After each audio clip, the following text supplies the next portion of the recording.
Hello mga Dre, good morning sa inyong lahat. At ngayong araw na to pupunta tayo sa Carazaga, no? Papakita ko sa inyo kung ano yung Carazaga at isa siyang festival actually. At papakita ko sa inyo dahil merong Filipino festival doon sa Carazaga ngayon. Okay, so see you later mga Dre.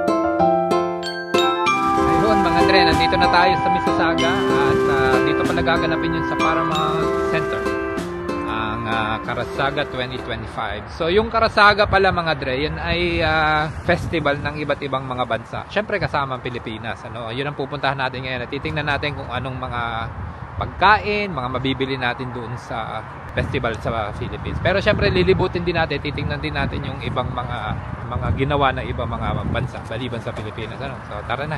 Let's go mga Dre. Bali, hahanapin muna natin mga Dre kung saan yung entrance para sa Philippine Pavilion, ano? Kasi yun nandun sa unahan, African Pavilion. Dito muna tayo syempre sa Philippines Pavilion. Para ano, at bibili rin tayo ng ticket. Yung passport. Ticket nila dito ay passport. Yeah, passport. Passport ang tawag. Kasi nga iba't ibang bansa eh. So parang pupunta ka sa iba't ibang mga bansa. Yun.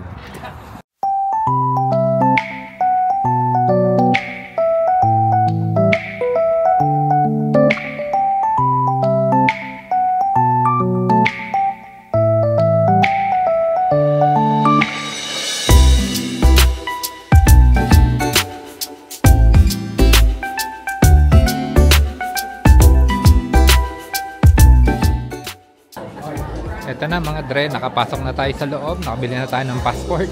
At ang una natin gagawin ay hanapin ng Philippines. Mukhang ito. Nakita na natin mga Dre. Oh.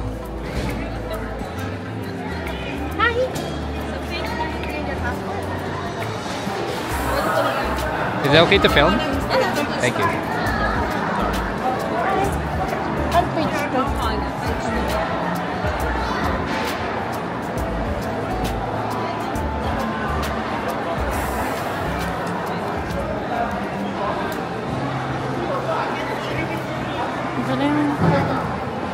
At eto na nga mga Dre, nakapasok na tayo sa Philippine Pavilion. Tingnan natin kung anong mga makikita natin dito.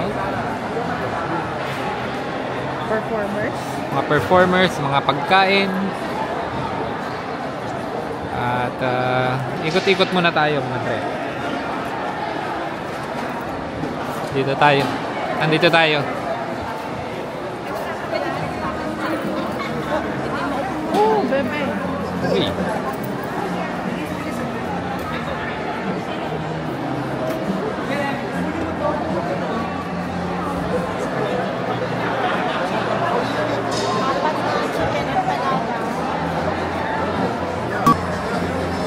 Oh, si idol to eh, si Ding Dong.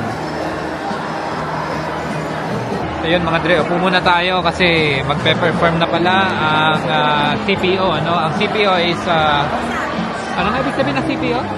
Cultural Philippine, basta dancing ano sila eh. Sumasayaw sila ng mga traditional Philippine dances.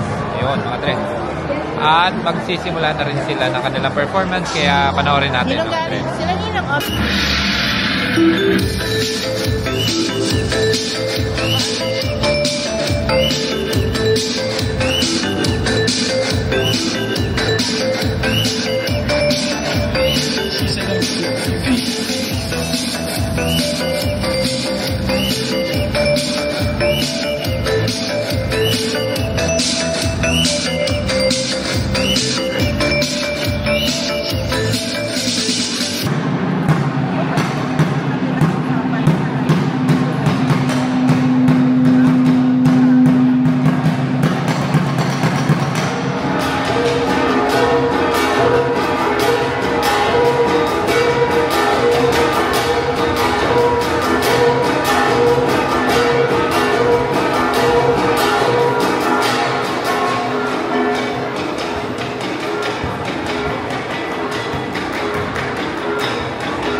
bali bumili na tayo ng pagkain at tikman natin kung masarap ang pagkain dito.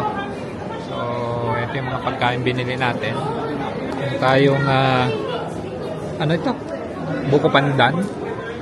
Tapos, ayan ay lumpiang sariwa. Tapos, meron din tayong turon at saka barbecue. Tikman natin lahat yan mamaya. Mga Dre. 22. Minsan much eh. So, 28. Tami?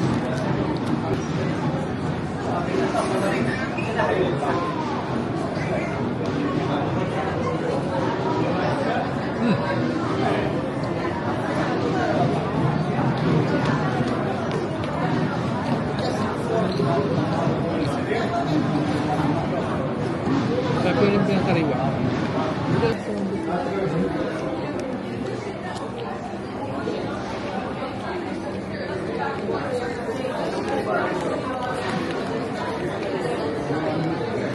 Tikman naman natin itong barbecue.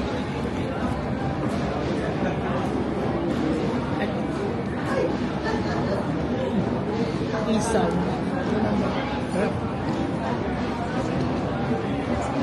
Yung isaw mga Dre.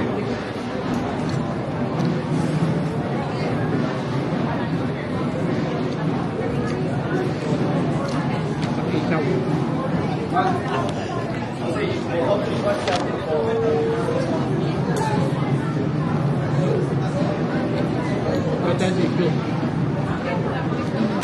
Tikman naman natin ito mga turon.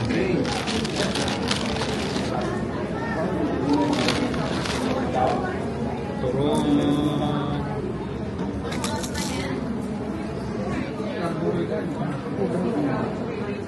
Ang puro bala. Hindi, meron pero cover.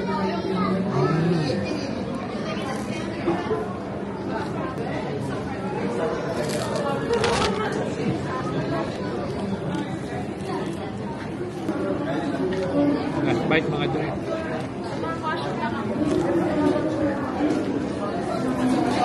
So, where's that in China? Dito naman tayo sa China mga Dre, ano, at saka Croatia na pavilion. Tingnan natin kung anong makikita natin dito. May dragon.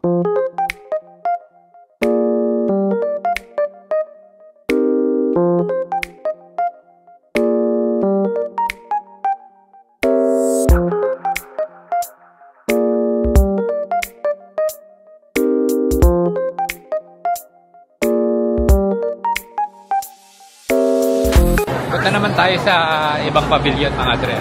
Dito sa Egypt. Dito galing si Lottie sa Egypt. Papuntahan naman natin ang Egypt. Sa Pakistan. Pakistan ba yan?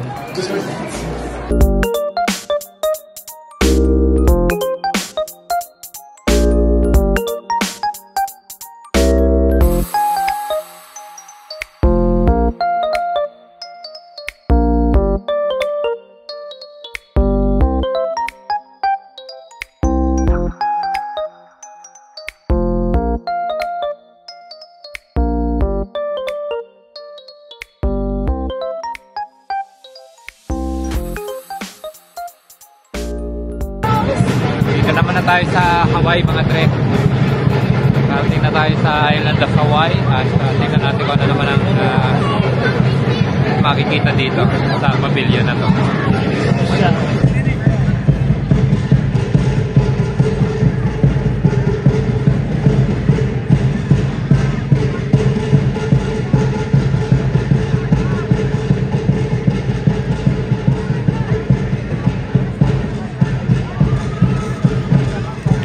So ayun pala mga Dre, yung ibang pavilion sa labas nitong ano na to, sa kabila, doon. Dito, sa building dito. Kaya nga. So dito naman mga Dre, meron ding outdoor. Yung ibang pavilion outdoor sila, katulad ng Canada yata sa labas ano. Oo, outdoor. Oo. So pwede tayong lilipat tayo dito sa kabilang side para naman makita natin yung ibang pavilion din. Hindi masyado nagtatagal kasi masyadong marami. Kukulangin tayo ng oras mga Dre, ano? So pahapyaw lang nating dadaanan yung iba para makita nyo rin kung ano ba makikita doon sa pavilion ng ibang mga bansa pa, no? Dito yung roasted corn. Ayaw nga, ano. Tsaka yung ano, yung mangga na ano, gusto mo? Oo, parang Cash lang. Mamaya, balikan natin. Ayun. Jenga. Jenga.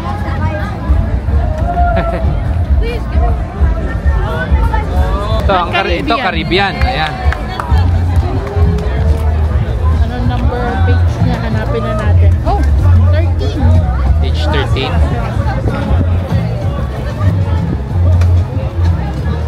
Pasok tayo sa Caribbean, mga dre.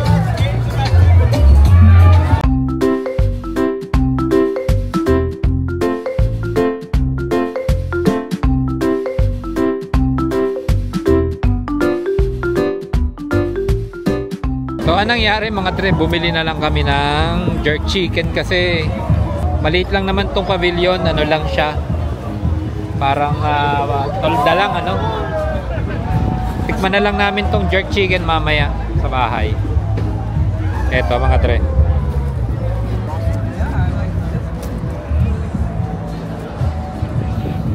Sudan Pavilion. Nasaan ang pavilion ng Canada?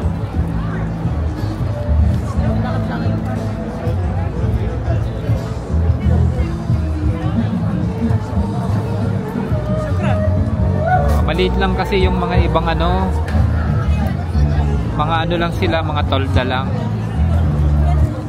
So tulad nito sa Cyprus to eh.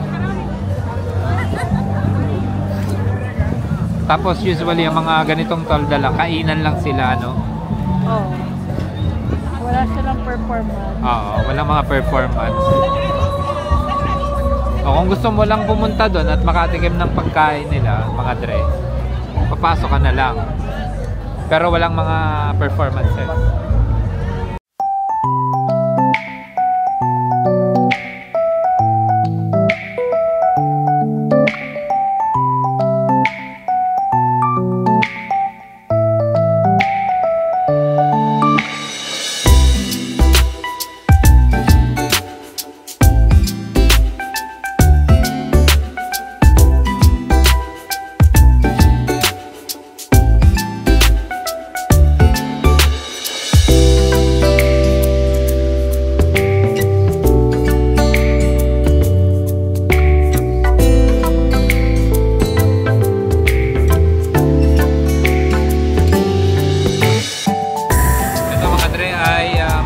Na may konting sauce at saka may seasoning, tikman natin.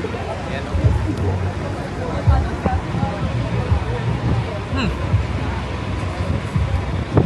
Mahanghang. Matamis yung mangga, pero yung seasoning niya mahanghang.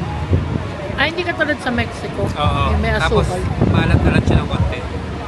Sakto lang, masarap siya.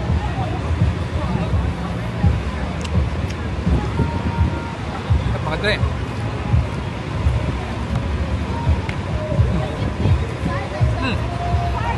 Ikaw, gusto mo? Sakto. Diba? Nakatikim kami ng ganito sa Mexico. Parang iba eh. Kaya sukal yun eh. Oo. Tapos Matamis. manghang din Na may tamis. na matamis. Tapos matamis din yung mango. Eto mga dre, may hanghang talaga. Kaya nasa stick yun. Kakaiba yung lasa ng ano. Pero masarap. Kakaiba yung na nice place.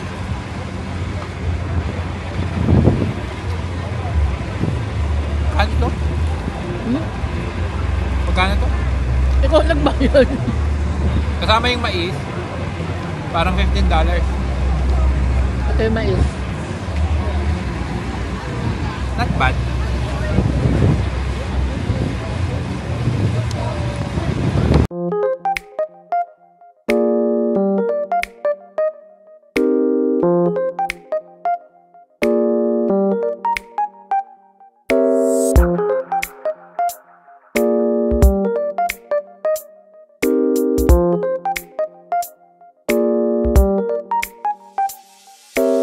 At yun na nga mga dre, natapos na natin ang ating pamamasyal dito sa Carazaga Festival at makikita nyo naman talagang marami kayong makikita pagkain, mga damit at iba't ibang klase ng mga bagay na may kinalaman sa kultura ng bawat bansa na sumali sa festival na to.